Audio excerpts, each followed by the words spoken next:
जब भी एक एस्पिरेंट इंडियन इकोनॉमिक सर्विस जैसा एग्जामिनेशन की तैयारी करता है, यूपीएससी एग्जाम कंडक्ट कराता है, उसमें ना एक पैटर्न होता है उसको क्रैक करने का। इस वीडियो में हम एक टॉपिक लेंगे जिसमें आपको इकोनॉमिक्स सीखने को भी मिलेगी, जिसके फिस्कल पॉलिसी की बात कर लें और डेफिसिट मैनेजमेंट। ये इंडिया का एक बैलेंसिंग एक्ट है, इकोनॉमी को ग्रो करना है तो इस तरह की चीज़ें ज़रूरी है। अब एग्जामिनेशन पॉइंट ऑफ व्यू से मैं इस वीडियो में आपको कॉन्सेप्ट समझाऊंगा फिस्कल डेफिसिट का एंड बजट मैनेजमेंट का। उसके अलावा किस तरह के क्वेश्चन आप उसमें एक्सपेक्ट कर सकते हैं, किस तरह की चीज़ें आपको कंसेप्चुअल क्लैरिटी के लिए याद रखनी है सो दैट आप एग्जामिनेशन में उसको डिलीवर कर सकें। ठीक है, आइए इस वीडियो में हम उसको अच्छे से डिटेल में समझते हैं। सबसे पहले, why fiscal policy is the core of India's growth. तो इंडिया की ग्रोथ के लिए क्यों फिस्कल पॉलिसी सबसे ज्यादा कोर पॉलिसी में आती है। आपने सुना होगा फिस्कल पॉलिसी, मॉनेटरी पॉलिसी। पिछले वीडियो में मैंने मॉनेटरी पॉलिसी कवर की हुई है, तो अगर आपने वो नहीं देखा है तो जाके आप देख लेना। अब फिस्कल पॉलिसी से हर बार आप इंडियन इकोनॉमिक सर्विस के एग्जामिनेशन में क्वेश्चन एक्सपेक्ट करते हैं, पर किस टाइप से उसको अप्रोच करना है, कैसे पढ़ना है उस टॉपिक को, किस तरह की चीजें आपके लिए जरूरी है, वो हम इस वीडियो में समझते हैं। ठीक है, फिस्कल पॉलिसी क्या है? गवर्नमेंट का ब्लूप्रिंट है इकोनॉमिक मैनेजमेंट का। मतलब गवर्नमेंट किस तरह से इकोनॉमी को मैनेज करेगी, इकोनॉमिक मैनेजमेंट करेगी, उसका एक मतलब आपके पास एक ब्लूप्रिंट, एक कागज पे प्लान है। फिस्कल पॉलिसी क्या चीज से आती है? टैक्सेशन और एक्सपेंडिचर, मतलब गवर्नमेंट के टैक्सेशन और एक्सपेंडिचर के डिसीजन से। गोल क्या होता है इस पॉलिसी का? कई बच्चे इसमें भी कंफ्यूज रहते हैं। गोल है growth, stability, redistribution and infrastructure creation. ये गोल है कि fiscal policy, fiscal means whichever thing related to finances is fiscal, generally इसको कहा जाता है। ठीक है, अब इंडियन इकोनॉमिक सर्विस एग्जामिनेशन में फिस्कल पॉलिसी के क्वेश्चन बार बार हर साल देखे गए हैं। आगे की स्लाइडों में हम समझेंगे, एग्जाम्पल के साथ देखेंगे, डेटा के साथ देखेंगे और किस तरह से अप्रोच करना है वो देखेंगे। बैलेंसिंग एक्ट क्या है कि भाई शॉर्ट टर्म ग्रोथ और लॉन्ग टर्म ग्रोथ की स्टेबिलिटी में हमको इस पे ध्यान देना है। कैसे इंडियन इकोनॉमी स्टेबल रहे शॉर्ट टर्म में और लॉन्ग टर्म में। शॉर्ट टर्म मतलब less than 1 year, long term उससे ज्यादा। ठीक है, इंडिया के क्या चैलेंजेस हैं? Maintaining growth while reducing deficit. जैसे कोविड-19 के टाइम क्या हुआ था, सरकार को बोरो करना पड़ा था क्योंकि टैक्सेशन का पैसा भी कम मिल रहा था, क्योंकि बाइंग एंड सेलिंग नहीं हो रही थी तो जीएसटी नहीं मिल रहा था। इनकम डिक्रीज हो गई थी तो इनकम टैक्स वैसे भी कितने लोग भरते हैं देश में, 3 या 4%, रिटर्न भरते हैं 5-6%, बट टैक्स तो एक्चुअल में कम ही लोग भरते हैं। तो ये आपको समझना होगा कि किस तरह से इसका चैलेंज नेविगेट किया। ठीक है, तो इंडिया की जो फिस्कल पॉलिसी है is like walking on a tight रोप। आपने देखा होगा एक रोप रहती है, सर्कस में देखा होगा, टाइट रोप पे बैलेंस करने जैसा है। किसके बीच में?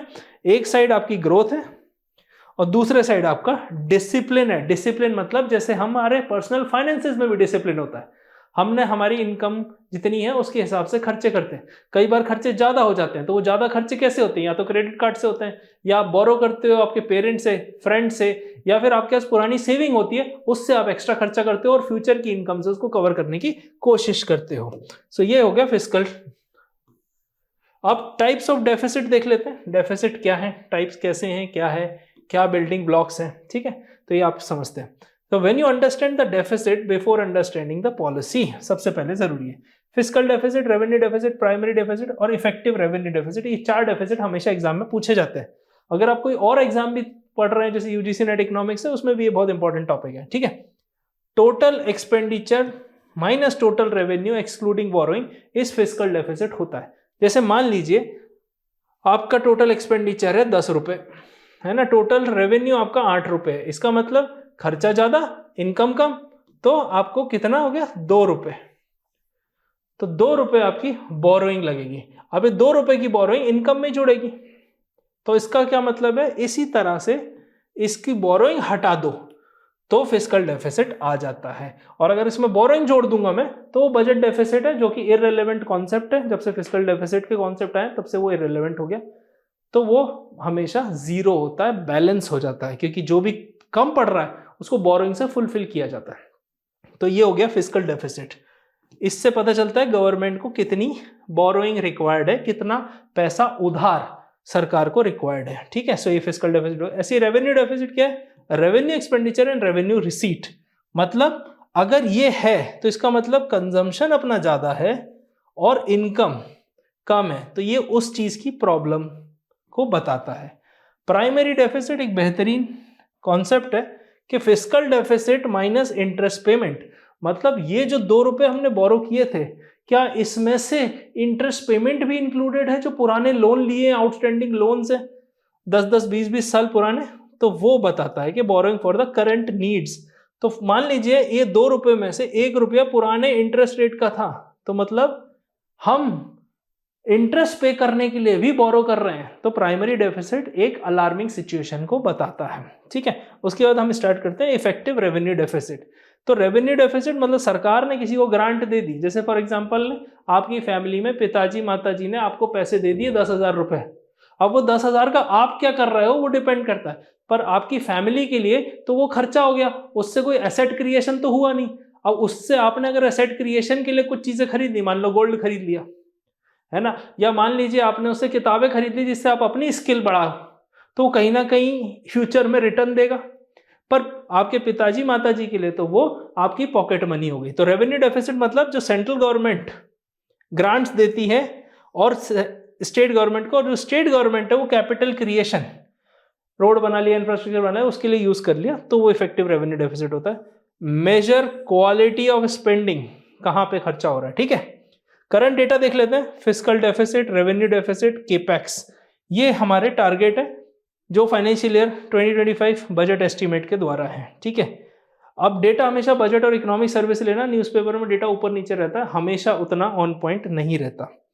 अब फिस्कल डेफिसिट क्या बताता है, हमेशा एक लाइन में आपके लिए लिखता हूं हर वीडियो में, fiscal deficit shows how much the government borrows, revenue deficit shows why it needs to borrow, क्यों उसको बोरो करने की जरूरत है, ये बताता है रेवेन्यू डेफिसिट। और फिस्कल डेफिसिट क्या बताता है कि कितना बोरो करने की जरूरत है।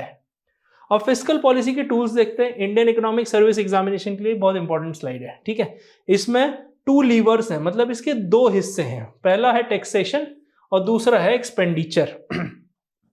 अब टैक्सेशन क्या है, रेवेन्यू साइड से होता है, मतलब जहां से इनकम आनी है। क्या हो गया, डायरेक्ट टैक्सेस, तो जितने भी इनकम टैक्स है, कंपनीज पे जो टैक्स लगते हैं वो। Indirect taxes, GST, custom duty होती है इंपोर्ट एक्सपोर्ट पे, एक्साइज ड्यूटी हो गई, लिकर पे एंड उस पे लगती है।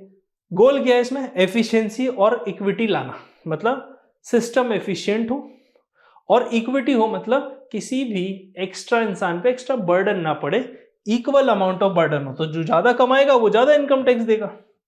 ठीक है, एक्सपेंडिचर की बात करते हैं, स्पेंडिंग। सो रेवेन्यू एक्सपेंडिचर क्या है, गवर्नमेंट एम्प्लॉयज की सैलरी रेवेन्यू एक्सपेंडिचर है। ठीक है, फिर इंटरेस्ट पेमेंट, इससे कोई एसेट क्रिएट नहीं हो रहा, इंटरेस्ट आ रहा है, लोन पे लिया था दे दिया। सब्सिडी हो गई, फ्री में बांट दिया पैसा किसी कॉज के लिए।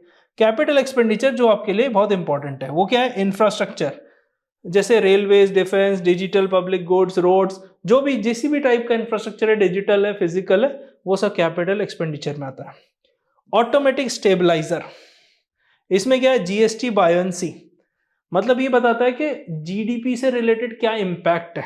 ठीक है, प्रोग्रेसिव टैक्सेशन, मतलब अगर आपकी इनकम ज्यादा है तो आप ज्यादा पे करो, इनकम कम है तो कम पे करो। अनएम्प्लॉयमेंट बेनिफिट्स मिलते हैं, ऑब्वियसली वो लिमिटेड है इंडिया में, पर अभी हाल ही में आपने देखा होगा कई जगह 3,000, कई जगह 10,000 रुपए बांटे जा रहे हैं, तो वो कहीं ना कहीं बेनिफिट है, उसे अनएम्प्लॉयमेंट बेनिफिट नहीं बोल सकते, बट यस वो बेनिफिट है किसी भी तरह की सपोर्ट के लिए। तो fiscal economist must know one truth, क्या जानना जरूरी है कि कैपिटल एक्सपेंडिचर क्रिएट्स ग्रोथ और रेवेन्यू एक्सपेंडिचर क्रिएट और सस्टेन्स ऑपरेशन, मतलब ग्रोथ के लिए कैपिटल एक्सपेंडिचर इंपॉर्टेंट है, पर गाड़ी में पेट्रोल चलता रहे, मतलब सस्टेन्ड ऑपरेशन के लिए रेवेन्यू एक्सपेंडिचर इंपॉर्टेंट है। यहां पे हम बात करते हैं फिस्कल मल्टीप्लायर्स की और ग्रोथ के इंपैक्ट की। Why government spending boost growth faster than the tax cut. अभी हमने हाल ही में देखा बजट में 12 लाख तक की इनकम पे छूट दे दी, उसका 75,000 का स्टैंडर्ड डिडक्शन है, मतलब अगर आपकी इनकम 12,75,000 है इस फाइनेंशियल ईयर से, तो आपको एक भी रुपया टैक्स पे करने की जरूरत नहीं है। दूसरा चीज, जीएसटी रिफॉर्म्स 2.0 आए सितंबर 2025 में, आज हम नवंबर में खड़े हैं, हमने पूरा फेस्टिव सीजन देखा और 2 महीने में जो ग्रोथ हुई है इकोनॉमी की वो फिनोमिनल रही है, टैक्स कट। पर यहाँ पे सेंटेंस क्या कह रहा है कि जो गवर्नमेंट स्पेंडिंग होती है ना वो ज्यादा तेज ग्रोथ को बूस्ट करती है देन अ टैक्स कट। अब देखते हैं क्या होता है। तो गवर्नमेंट यहां से टैक्स कट तो कर ही रही है पर इकोनॉमी में स्पेंड करके बूस्ट भी कर रही है, ठीक है। तो फिस्कल मल्टीप्लायर क्या होता है? Change in GDP and change in government spending. ये फिस्कल मल्टीप्लायर है, एग्जामिनेशन के लिए बहुत इंपॉर्टेंट टॉपिक है, ठीक है। फिर कैपिटल एक्सपेंडिचर मल्टीप्लायर, ये कैपिटल एक्सपेंडिचर से रिलेटेड है। रेवेन्यू एक्सपेंडिचर मल्टीप्लायर ये समवेयर अराउंड 0.7%, 0.7 आई मीन। और हायर मल्टीप्लायर सेक्टर कौन कौन से? Infrastructure, rural roads, education, renewable energy. थोड़ा थोड़ा करो, उससे इफेक्ट इकोनॉमी में तेजी में आता है। जैसे इलेक्ट्रिक व्हीकल्स है ना, सोलर पैनल्स आपने घर पे छतों पे देखे होंगे लोगों के, उसका इंपैक्ट कितना तेजी से है, बिल लोगों के कम हो रहे हैं, सरकार को भी जो कोल से एनर्जी है, थर्मल एनर्जी, वो भी कम प्रोड्यूस करनी पड़ी। Education and health, skilled labour force है भाई, H1B वीजा पे 73% से ज्यादा इंडियंस हैं। तो यूएस में हमारा पूरा टैलेंट एजुकेशन की वजह से। रूरल रोड एक बना दो गांव में, वो रोड के आसपास पूरा इकोनॉमी बन जाती है, रोड के आसपास जमीनों के रेट बदल जाते हैं, अच्छी स्टैब्लिशमेंट आ जाता है, मार्केट बन जाता है। तो एक हॉस्पिटल भी अगर कहीं खुलता है तो आप देखो हॉस्पिटल के आसपास सारे जो रेंट होते हैं फ्लैट्स के वो बढ़ जाते हैं, क्योंकि वहाँ डॉक्टर्स रहते हैं, पेशेंट्स रहते हैं, वहाँ होटल खुल जाते हैं, वहाँ खाने पीने की दुकानें खुल जाती हैं। तो इस तरह से इकोनॉमी में जो इम्पैक्ट होता है ना वो कई गुना ज्यादा होता है अगर गवर्नमेंट खर्चा करती है तो, इररिस्पेक्टिव और in comparison to the tax cut, ठीक है। So when government builds asset, citizen builds opportunity. तो अगर गवर्नमेंट ने एसेट बनाया कोई, तो जो सिटीजन होते हैं, देश के नागरिक, वो अपॉर्चुनिटी बनाते हैं। अब FRBM एक्ट की बात करते हैं, fiscal responsibility and budget management act. क्या है ये? Path of fiscal consolidation. Fiscal consolidation का मतलब है कि आपकी जो डेफिसिट चल रहा है, मतलब आपका रेवेन्यू बढ़ाना है और एक्सपेंडिचर को कम करना है, जो कि हमने कोविड-19 के बाद देखा। सरकार ने काफी खर्चा किया हेल्थ सेक्टर को बूस्ट करने में, बेड्स बनाने में और बहुत सारी चीजें करने में, हॉस्पिटल्स बने, काफी सारी चीजें बनी, जाके आगे जाके कोई पेंडेमिक आता है तो हम उसको टैकल करने के लिए रेडी रहे।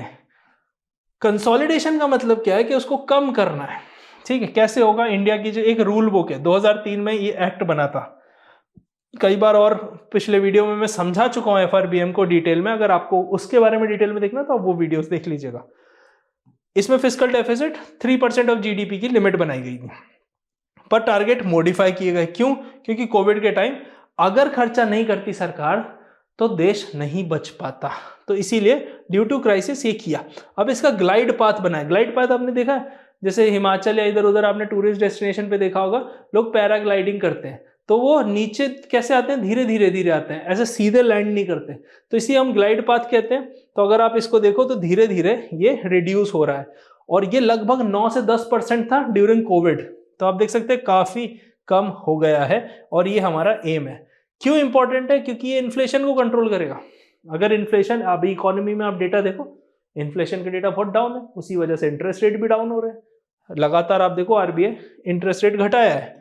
फिर ये एनकरेज करता है किसके? इन्वेस्टर के कॉन्फिडेंस को, कि भाई इकोनॉमी में सस्टेन्ड प्रेडिक्टेबल ग्रोथ मिलेगी, ठीक है। फिर ये इंश्योर करता है इंटरजेनरेशनल इक्विटी, मतलब सारी चीजों में एक इक्वल अमाउंट ऑफ ग्रोथ रहती है, प्रेडिक्टेबिलिटी रहती है, ठीक है। Fiscal consolidation is not austerity, it's responsible budgeting, बहुत वाइटल है। अब एक बहुत इंपॉर्टेंट टॉपिक होता है crowding out and crowding in effect. ये एग्जाम में हमेशा पूछा जाता है। अब क्या सवाल क्या है यहाँ पे? डज गवर्नमेंट बोरोइंग हर्ट और हेल्प द इकोनॉमी? इसका मतलब गवर्नमेंट जब लोन लेती है मार्केट से तो क्या उससे इकोनॉमी को हर्ट होता है या इकोनॉमी को हेल्प होती है? देखते हैं अपन। क्राउडिंग आउट का नेगेटिव इंपैक्ट, गवर्नमेंट बोरोइंग अगर इंक्रीज होती है तो इंटरेस्ट रेट बढ़ जाते हैं, ठीक है। ये एरो इधर चला गया पर इधर का, और इससे प्राइवेट इन्वेस्टमेंट डाउन हो जाता है। मैं अभी आपको एक्सप्लेन कर रहा हूं, 2 मिनट रुकिएगा। ये कब होता है? जब इकोनॉमी फुल कैपेसिटी पे हो और बैंक प्रेफर करें कि गवर्नमेंट सिक्योरिटी में पैसा डाल दो, सेफ रहेगा, ठीक है। इंडियन इकोनॉमिक सर्विस एग्जामिनेशन बहुत ही इंपॉर्टेंट एग्जामिनेशन है, स्पेशली आंसर राइटिंग में। अगर आप मेरी 3 आवर्स की वर्कशॉप, जो कि एब्सोल्युटली फ्री है, लिंक उसका डिस्क्रिप्शन में दिया है, उसको अटेंड कर लेना। A to Z आपको इस टाइप के कॉन्सेप्ट्स मैंने उसमें बताए हुए हैं, सिलेबस, PYQ से लेके सब कुछ है। So if you are interested, नीचे सपोर्ट नंबर भी दिया है, आपको वहां ना मिले वर्कशॉप तो सपोर्ट नंबर पे एक बार कोऑर्डिनेट कर लेना। अब मैं आपको इसका समझाता हूं क्राउडिंग आउट का, ठीक है। मान लीजिए पूरे इकोनॉमी में 100 करोड़ रुपए का लोन अवेलेबल है, पूरे देश में 100 करोड़ का लोन अवेलेबल है। अब इस 100 करोड़ का लोन 8% पे मिल रहा है, 8% पे, ठीक है। मैं इसको फिर से लिख देता हूं, थोड़ा सा राइटिंग गड़बड़ है, ठीक है। 8% पे ये 100 करोड़ का लोन पूरी इकोनॉमी में सबके लिए अवेलेबल है, जो भी लेना, home loan, car loan, personal loan, जो लोन लोगे इस पे मिलेगा। अब मान लीजिए कि इस 100 करोड़ में से 40 करोड़ गवर्नमेंट ले जाती है। अब आप बोलोगे गवर्नमेंट क्यों ले जाती है? गवर्नमेंट को भी पैसे की जरूरत है भाई, गवर्नमेंट को भी तो ब्रिज बनाने, गवर्नमेंट जॉब्स देनी है, बहुत सारी चीजें, गवर्नमेंट को पैसे की जरूरत, गवर्नमेंट ले गई 40 करोड़। अब बैंक भी सरकार को लोन दे देंगे क्योंकि वहां से आने की गारंटी ज्यादा है, एनपीए कम है। तो बचा कितना? 60 करोड़ बचा। अब किसके लिए? प्राइवेट सेक्टर के लिए। अब प्राइवेट सेक्टर के लिए जब 60 करोड़ बचा तो मारामारी हो जाएगी, बहुत कंपनीज को भी लोन चाहिए, सबको लोन चाहिए, आपको भी घर लेना है, किसी को गाड़ी लेनी है, किसी का कुछ है, किसी को आईफोन लेना है। तो मान लीजिए कि ये 60 करोड़ अब कम बचा, तो ये जो 8% है ना, अब मान लीजिए ये 10% पे अवेलेबल है क्योंकि मार्केट में डिमांड बढ़ गई। अब जब डिमांड बढ़ गई तो उन्होंने प्राइस बढ़ा दी। प्राइस क्या होती है लोन की? Interest rate. तो देखो भाई 10% पे भी पैसा लोग उठा ले रहे हैं। अब 10% पे पैसा उठाया मतलब आप यहां से देखो गवर्नमेंट बोरोइंग बढ़ी तो क्या हो गया? इंटरेस्ट रेट बढ़ गए, और इंटरेस्ट रेट बढ़ गया मतलब प्राइवेट इन्वेस्टमेंट कम होगा। तो जो इंसान ये 2% से अफेक्ट होगा वो लोन नहीं लेगा। आई होप आपको क्लियर होगा। नहीं है क्लियर तो कमेंट सेक्शन में लिख देना, मैं आपको वॉइस नोट भेज दूंगा या फिर मैं आपको वहीं पर बता दूंगा, ठीक है। तो ये हो गया क्राउडिंग आउट इफेक्ट। अब हम दूसरा देख लेते हैं, क्राउडिंग इन, ठीक है। क्राउडिंग इन का पॉजिटिव इंपैक्ट, गवर्नमेंट ने खर्चा किया, ठीक है, प्राइवेट इन्वेस्टमेंट भी उसके आगे पीछे आएगा। ये हमने इंडिया में रिसेंटली देखा, जैसी रोड बनी, डिजिटल इंफ्रा बना, लॉजिस्टिक बना, तो प्राइवेट सेक्टर भी स्टेप इन करके आ गया। स्ट्रॉन्ग एविडेंसेस हैं आरबीआई और आईएमएफ की स्टडीज से। तो ये होता है क्राउडिंग इन इफेक्ट। मैंने आपको रोड का एग्जांपल दिया था, गांव में एक रोड बनेगी, उसके आजू बाजू जमीन महंगी हो जाएगी और बहुत सारी चीजें हो जाती हैं। अब इन डेवलपिंग इकोनॉमीज में क्या होता है, जैसे इंडिया में है कि फिस्कल स्पेंडिंग ऑफन क्राउड्स इन, क्योंकि इकोनॉमी में स्कोप बहुत है काम करने का। आपके शहर में ही रोडें कितनी खराब होगी, कई कई जगह कच्ची रोड होगी, फ्लाईओवर नहीं होंगे, या फिर बहुत सारी चीजें जहां इंप्रूवमेंट का स्कोप है। तो डेवलपिंग इकोनॉमी जो इंडिया जैसी है ना, उसमें फिस्कल स्पेंडिंग क्राउड आउट नहीं करती, क्राउड्स इन करती है, और प्राइवेट सेक्टर को ग्रोथ का मौका देती है, ठीक है। अब इंडिया की फिस्कल परफॉर्मेंस देखते हैं, 10 ईयर्स का एनालिसिस। ये आपसे पूछा जाता है ना, ये आपसे क्वेश्चन पूछा जाता है कई बार, आप देखेंगे पास पेपर्स में भी कहीं ना कहीं आपको ट्रेंड के ऊपर पूछा गया है, ठीक है। How has India manage it's deficit over a decade. तो ये मैंने आपको लिया है, इसको अगर आपको स्क्रीनशॉट लेना है तो ले सकते हो, ठीक है। फिस्कल डेफिसिट, रेवेन्यू डेफिसिट, फिर देखिए कोविड के टाइम देखिए आप, ये वाला मैंने बोल्ड में करा हुआ है, ठीक है। फिर आप देखिए चीजें धीरे धीरे कंट्रोल में आ रही हैं। तो ये फिस्कल कंसोलिडेशन था, जीएसटी स्टेबलाइजेशन था, फिर कोविड का स्टिमुलस था तो एक्स्ट्रा खर्चा हो गया सरकार का, फिर रिकवरी स्पेंडिंग हो गई, फिर इंफ्रास्ट्रक्चर को पुश करने की बात है। तो बिगेस्ट स्ट्रक्चरल चेंज क्या है कि कैपेक्स बढ़ा है 300% से 2014 से 2025, मतलब जो एनडीए की सरकार रही है प्राइम मिनिस्टर मोदी की लीडरशिप के अंडर, ये स्पेंडिंग बढ़ी है। तो story of India's fiscal policy is the story of rising capital expenditure. जो मैं लगातार सालों से कहता आ रहा था, सरकार ने फाइनली उस डायरेक्शन में काम करना शुरू किया है कि सिर्फ हम एक्सपेंडिचर करें तो कैपिटल एक्सपेंडिचर हमारी प्रायोरिटी होनी चाहिए। बट पुराने लोन्स हैं, चीजें हैं, उसके लिए रेवेन्यू एक्सपेंडिचर भी होता है, पर एफआरबीएम एक्ट कहता है कि ये तो जीरो होना चाहिए और ये 3% के आसपास आना चाहिए। तो लेकिन लगभग आप इसका ट्रेंड अगर आप देखेंगे यहाँ तक और फिर यहाँ तक अलग से, तो आपको डिफरेंस नजर आएगा, ठीक है। अब वे फॉरवर्ड क्या है इंडियन इकोनॉमिक सर्विस एग्जामिनेशन के लिए? अगर आप इस पे आंसर लिखेंगे ना, तो एक बार मुझे जरूर व्हाट्सएप कीजिएगा मेरे पर्सनल व्हाट्सएप नंबर पे, कि इस तरह के जब आप आंसर लिखते हैं ना, तो आपको बहुत फायदा होता है क्लैरिटी में, मतलब आप उसको क्लैरिटी में टॉपिक को समझ पाते हैं। जैसे अभी आपने यहाँ टॉपिक समझ लिया, अब आप उसको बुक से पढ़ो और एक आंसर लिखो, ठीक है। अब managing deficits without hurting the growth, ये है हमारा वे फॉरवर्ड। वो कहना आसान है, करना उतना ही कठिन, सरकार की भी हम जिम्मेदारी देख रहे हैं। अब sustainable fiscal policy for high growth India. ठीक है, अब फ्यूचर प्रायोरिटीज क्या है? टैक्स बायंसी बढ़ानी है जिससे कि कंप्लायंस और डिजिटलाइजेशन बढ़े, मतलब जीडीपी इंक्रीज हो रही है तो कहीं ना कहीं उस प्रोपोर्शनेट में टैक्स का अमाउंट भी सरकार को मिले। फिर रिड्यूस रेवेन्यू एक्सपेंडिचर, जो कि मैंने बोला स्पेशली सब्सिडीज जहां जहां रिक्वायर्ड नहीं है वहां कम की जाए। एक्सपेंड जीएसटी का बेस बढ़ाओ, और भी चीजों पे जीएसटी लगाओ और जीएसटी का रेट कम कर दो, जो कि हमने अभी हाल ही में देखा है, तो इससे एफिशिएंसी बढ़ जाएगी। इसका मतलब है जब जीएसटी 28% है, 40% तक है सेस वेस मिला के टोबैको एंड ऑल प्रोडक्ट्स पे, तो आप देखिए वहां पे टैक्स की चोरी होती है। पर वहीं अगर जीएसटी 5% कर दिया जाए फ्लैट, तो सभी लोगों को उसको देने में कोई परेशानी नहीं होगी और सरकार के पास जो लमसम अमाउंट है ना वो ज्यादा आएगा। अगर आपने मेरा जीएसटी बूम वाला वीडियो देखा है ना तो आप इससे रिलेट कर सकते हैं, अगर नहीं देखा तो इसके बाद जाके देख लेना, 10-12 वीडियो पीछे मिल जाएगा आपको। ठीक है, प्रायोरिटाइज ग्रीन केपैक्स, मतलब जो कैपिटल एक्सपेंडिचर है वो ग्रीन एनर्जी तरफ बढ़ाना है, जैसे सोलर, ईवी इंफ्रास्ट्रक्चर एक्सेट्रा, इसकी बात करेंगे। ठीक है, फिर आ जाते हैं monetize public asset to reduce borrowing, मतलब मोनेटाइज पब्लिक एसेट, जो सरकार के एसेट्स रखे हुए हैं उनको या तो लीज आउट कर दो या सेल आउट कर दो, जिससे कि वहां से पैसा फ्री हो सके अदर रिसोर्स में यूज करने के लिए। फॉर एग्जाम्पल गवर्नमेंट की जमीन फ्री पड़ी है, या तो वहां गवर्नमेंट ऑफिस बन जाए कोई, जिसके लिए गवर्नमेंट को जमीन नहीं ना लेने पड़े, या वो लीज आउट कर दे किसी प्राइवेट सेक्टर या फैक्ट्री को जहां से सरकार की इनकम हो और सरकार वो पैसा कहीं और खर्च कर सके। ये आप लोगों के लिए है exam ready line. India's fiscal policy must combine consolidation with growth-friendly capital expenditure to achieve a 5 trillion economy। ठीक है, ये लाइन एग्जैक्ट अगर आप लिख सकते हैं समझ के, मतलब वर्ड बाय वर्ड नहीं पर समझदारी के साथ, कि इंडिया की जो फिस्कल पॉलिसी है ना वो कंसोलिडेशन और ग्रोथ फ्रेंडली कैपिटल एक्सपेंडिचर के साथ मिलनी चाहिए, तो हम $5 ट्रिलियन के ड्रीम्स तक पहुंच जाएंगे। तो future of India is fiscal health lies in not in cutting spending, खर्चे कट नहीं करने हैं बट स्पेंडिंग बेटर करनी है, तो जहां पैसा लगा रहे हो वहां से सही रिटर्न आए, वो हमारी यहां पे मेन अपॉर्चुनिटी है। ठीक है, अब 1 मिनट रिकैप देखते हैं फटाफट। क्या करना है? टाइप्स ऑफ डेफिसिट आपके लिए इंपॉर्टेंट है, fiscal multipliers, FRBM, crowd in crowd out, 10 year का ट्रेंड मैंने आपको बताया और फ्यूचर स्ट्रैटेजी बताई। अगर इंडियन इकोनॉमिक सर्विस की आप तैयारी कर रहे हैं, आपको कोई भी स्लाइटेस्ट ऑफ छोटा सा डाउट है तो आप नीचे दिए गए व्हाट्सएप नंबर पे मेरे से बात कर सकते हैं।